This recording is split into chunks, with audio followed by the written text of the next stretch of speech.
All right, what's up, everybody? Hope you guys had a great week. Let's go ahead and go through this market update or this week's market update.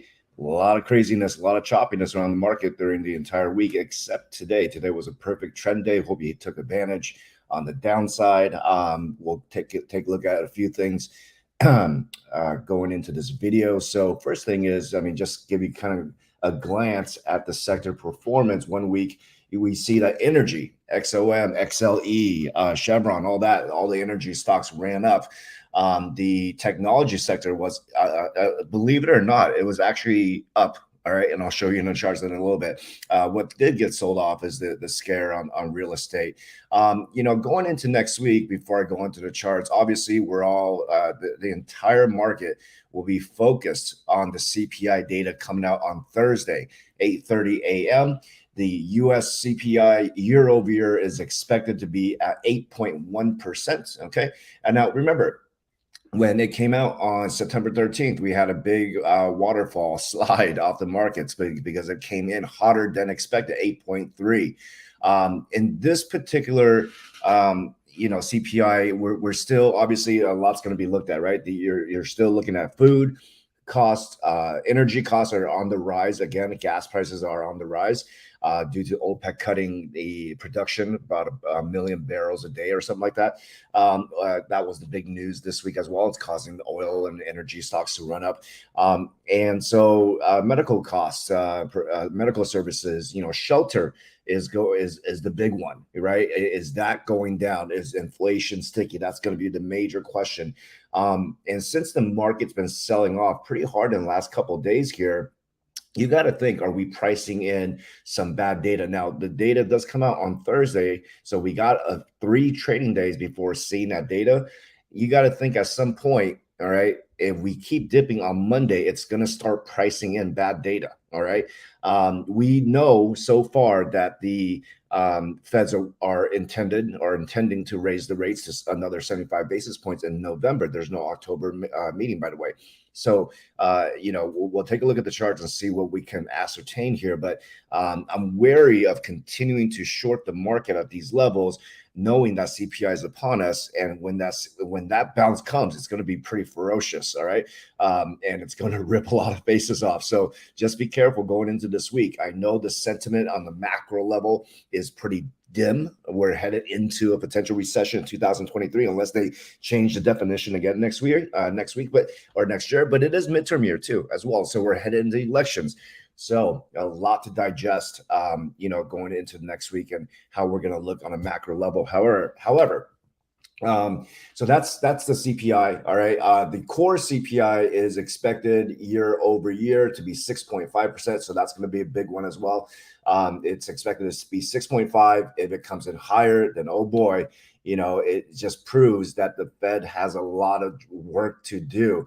And that means they have to continue to raise the rates. Now, you saw today's data on jobless claims, okay, and unemployment rate. That's what sparked the sell-off pre-market today. Non-farm payrolls, all right, 263,000 above the 250,000 estimate. Okay, it's coming down. It's down from last month, all right, 315, all right, but it's still not looking very good. And also, unemployment rate came in at 3.5%, lower than the 3.7. So that means what? The job market remains kind of hot. It's kind of hard to believe, right? You look around, people are losing their jobs. Mom and pop shops can't get employees. They can't get, blue collar workers. But at the same time, the job data is just still telling the Fed that they have work to do and they have room to raise the rates. So that's just the interesting thing. All right. So before we jump into charts, I always like to look at my Macallan oscillator. All right. So this is a weekly S&P 500. You can see that we're closing once again into the lower band here. It doesn't look good. Obviously, we're not oversold necessarily. There's a lot of dumping happening all across the markets. If we look at the NASDAQ 100, same picture here. If we turn on the bands here, the Bollinger Bands, we're nearing the bottom of the band, and definitely a lot of selling on the weekly chart. Let me go over weekly, sorry. So a lot of room here for it to bottom out. All right. So looks like from a chart perspective, looks like we're going much further. To kind of give you context of S&P 500, if you remember the last September CPI 8.3%, the market took down another 12.76% in over 2 weeks. Okay, from the release of that CPI. So we are here. We hit a rally at about 3,800, 3,806 or something like that, and we just paused, and it's just sold off since then. All right. So if the CPI comes back really bad and the history kind of repeats itself or rhymes, so you're looking at another 12%, you're looking at another leg down to potentially 3,300 levels on the S&P 500. So that doesn't look good. If we look at the weekly chart here, all right. So this is the S&P 500 weekly. I figure at some point, maybe. If there is any type of rally, this is March 2020, this is a trend line support, it could test the 3,900. I don't see it, jumping that high in the next few days, in the next 2 trading sessions. Definitely, I think the market is just in fear at this point. I think we're going to see possibly lower lows on the year, okay, on Monday, Tuesday, and then the bounce should be coming speculation plays or speculation buys, to buy the indexes up before the CPI actually releases on Thursday. All right. So with that being said, let's go ahead and go over the weekly chart on the Qs and the SPYs. I'll talk about Tesla, Apple, etc., and the VIX. Okay, so those are always my main coverages. All right. So we're still closed below the moving average 200 on the weekly chart. All right. So this doesn't look good. You have a green doji. All right, which means that we actually, despite the sell-off today, we actually gained something on the Qs this week. Not much, right? Only a few points. Okay, we opened and closed virtually at the same level. Okay, this entire week. We sold off near the EMA 9 on the weekly. All right, pretty close. 284 was the top. That was a daily SMA 20, mind you. And that, my friend, is your classic gravestone doji, okay, which does not look good at all. I'm not even going to say it's an evening star. It's just it's a bad candle to begin with. Now, here's the thing: we do have lower volumes on the week. All right, so that's something to be cognizant of going into the following week here. Now, let's go ahead and go over to the daily chart real quick. All right, my target this week was 285. All right, we hit 284. I hope you guys aren't going to hold me to it, but we hit it pretty close. All right. The downside target for today was 275. And we obviously closed much lower than that. All right. We filled this gap finally. All right. In the pre-market, it filled this gap. All right. Now, obviously, what's the next level? So this 267, we hit it pretty close today. Hit 268. Okay, actually hit 267. So almost closed at the lows of the year. So this level is going to be your support going into Monday pre-market if there is no gap down. If we continue to sell off in fear, we have to now look back to November and prior in 2020. We have some support, pretty much 267. This is the only thing that's holding up the market right here is this support. All right, a retest of this low. All right, didn't quite make it there. But if we start breaking down this 267, then we got to put a target right here about 261 or 260. So those are going to be downside targets. But I don't, it's hard to see that much fear going before a CPI. If the markets actually take down a 260 level, I think I'm going to load calls, right? Because there just might be a surprise kind of thing with the CPI. Now, I know a lot of bears out there are going to argue against me on that, but you never know. What if the market is actually pricing in the bad CPI at this point? All right, so 260 support, I'm going to be buying calls there, all right, if we hold that level going into Monday or Tuesday. Now, if the CPI does come in pretty darn good or it's not bad enough, all right, then it's 275 target. And, of course, I got a crying baby here, so I apologize for that. All right. We go to SPY. Okay. So SPY, our target this week was 361.86. It actually held that going into Friday today. All right. So now, the low of the year is not quite there. We closed 362. So you have a 357 support. That's going to be interesting to see if that holds on Monday. All right. But if we start going lower here, then it's 350. You got gaps down here. There's a gap at the 340 level here. All right. And so far, there's no gaps there, but definitely there's a 340 gap right, let's say right here, 339, 340 area. So those are targets for going into this coming week. If the CPI is just absolutely terrible, I can see it, like, let's say, for example, core's CPI comes in, 8.5%, higher than 8.3. That's going to be disastrous for the SPY. All right. So 350 downside target. But if we kind of have inline data and it's not terrible, right back to 360 and potentially right back over 370. Okay. So that's what I'm saying, guys. You can't keep going shorting the market when it's this terribly low. All right. So that's your Apple. If we look at this weekly chart on the SPY actually held the moving average 200 on the weekly. All right. Last week it closed below it. This week we closed right above it, not by much. Okay. So, and the last time that we dipped below the moving average 200, it was a waterfall, right? March 2020. All right. It dipped down. Let's see, what's the percentage here? Once we break the moving average 200, you have potentially another 16% to go. If 16% is that magic number, let's say from the moving average 200, all right, 16% would place us about the 300 level on SPY. Isn't that something to think about or to digest? I mean, who would have thought, right? Okay, let's talk about Apple.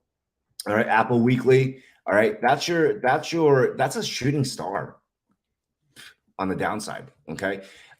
Usually a shooting star, I mean, it's kind of indecision, right? We had a shooting star 2 weeks ago and the market still tanked. You have another shooting star on Apple here, close right at 140 pretty much, right? You have some support at 129 on weekly. All right. But it's not looking good either. If the Apple goes and there's fear, it's going to continue to drive down. So the goal, the upside was 146 on the week. All right. So we hit that and we rejected it. All right. Now you got a gap, a big old gap, right? And all across the indexes, you have gaps above to fill. All right. So if we do not get good data, watch out. All right. So I'm going to put a support here at 137 for Apple. If we break that, then it's 133. Or worse. Okay, so there's some level here, no gaps here on the downside. It's so hard to see Apple selling off like that, but we did it in June, right? And the June support was 129. Again, upside target. If we somehow get great data, market rallies, 146, we'll go back to 146. If not, 137, 133 would be downside targets for Apple. All right. Let's talk about Tesla. Tesla will be kicking off earnings season on the 18th. Okay. We do have gaps here to fill on the upside. All right. Tesla at these levels going into earnings, to me, sounds pretty attractive. Definitely, I would love to see 207. All right, 200 levels hold. Again, everything kind of really just depends on data. You have 207 support. You have a gap here on the upside. So if I were to say that we continue to drop on Monday, then guess what, folks? You're looking at under 220 for potential target as support at 216 level. All right, that would be 216 would be a support. So that would be a downside target. Below that would be 207. Okay, market rallies for whatever reason. Guess what? Tesla's going to squeeze like crazy. And Tesla can squeeze back to 262 if the market decides to rally on some potential or good data, et cetera. It's so hard to say, right? If we come in at 8.3%, it just doesn't look good at all, right? If the bulls have any chance this week, they need something like 8.1 or lower, preferably below 8.0, maybe even 7.9 will cause a huge rally. I think the market will squeeze on that kind of data, but we'll see what happens going into this following week. So those are my targets going into next week. One more. Let's talk about VIX. Of course, we got to talk about VIX. It's true. They say that, or it's not true, but we'll see. But they say that no bear market has bottomed without VIX touching 40s. Okay, we're still maintaining a 30 level on the daily here. Remember, back in May, June, September lows. Okay, it doesn't mean the VIX can't bounce from these lows. Okay, however, you're going to see that potentially that we're going to retest that 34, 35 level going into next week before the CPI.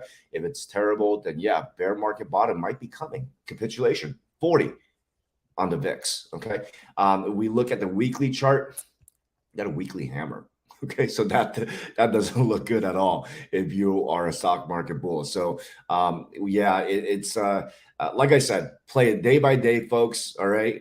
Who knows what the market is going to do on Monday, Tuesday, Wednesday of next week? We could potentially chop around and then chop your premiums left and right. All right. Monday, Tuesday, Wednesday, leading up to the thing. But my angle is this: if we keep dipping on the week, I'm going to buy calls going into the CPI. If we rip somehow, then I think the puts is the best way to go for the CPI. All right. So once again, you guys got my targets. Going to be a wild one next week. And guess what, folks? The week after, earnings season starts on 10/18 with Tesla to start with.